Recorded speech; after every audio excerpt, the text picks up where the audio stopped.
faudrait dire en premier lieu que le reconfinement lui-même n'a pas d'impact particulier sur les jeux de pouvoir des grandes puissances sur la région.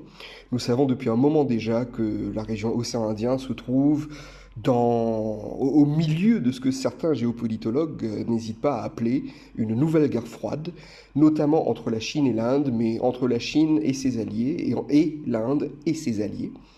Donc l'enjeu est absolument énorme en réalité, parce que nous voyons en fait se redessiner toute une cartographie des intérêts et des alliances. Cartographie des intérêts et des alliances qui est en train d'émerger avec un développement soutenu depuis quelques années, mais qui ne va faire que s'accélérer. Des investissements, notamment de la Chine, mais de l'Inde aussi, sur le continent africain. Et encore une fois, notamment de la Chine, mais de l'Inde aussi, et avec leurs alliés. Donc Maurice représentant 1,8 million ou 2 millions de kilomètres carrés de ZEE, ça dépend comment est-ce qu'on calcule, si on intègre les Chagos ou pas dedans. Nous sommes quand même un territoire océanique absolument immense, ce qui revient à dire que nous sommes pris au milieu de tout cela.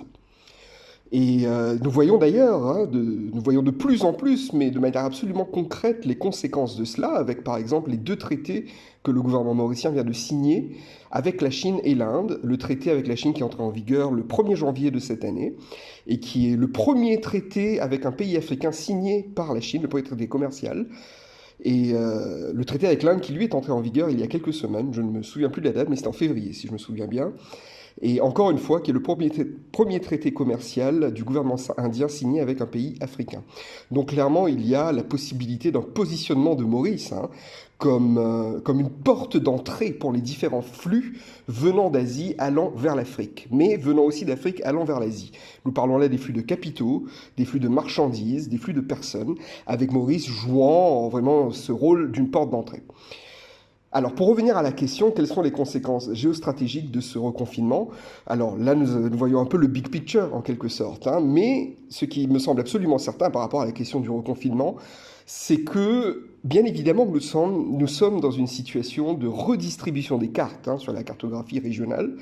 Mais l'une des conditions qui permettrait à l'île Maurice d'en tirer le bénéfice, le meilleur des bénéfices possibles dans une temporalité, on va dire, immédiate, voire sur le moyen terme, serait bien évidemment de maîtriser le coronavirus. Il nous faut absolument maîtriser cette seconde vague et pouvoir redémarrer notre économie en sachant que nous avons, du moins sur la région, quelques outils, pour ne pas dire des armes en main, qui permettraient une relance de l'activité.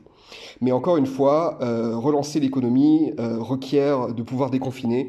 Pouvoir déconfiner requiert entièrement de la politique sanitaire et de la sécurité sanitaire à l'île Maurice. Le vaccin est clairement une arme que le gouvernement doit utiliser, mais elle n'est pas la seule arme. Il y a tout un ensemble de protocoles liés à la sécurité civile à revoir.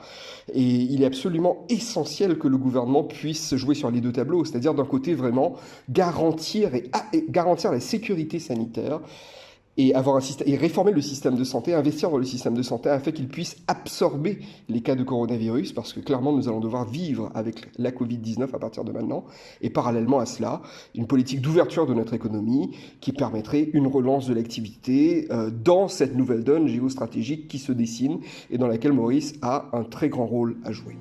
Merci.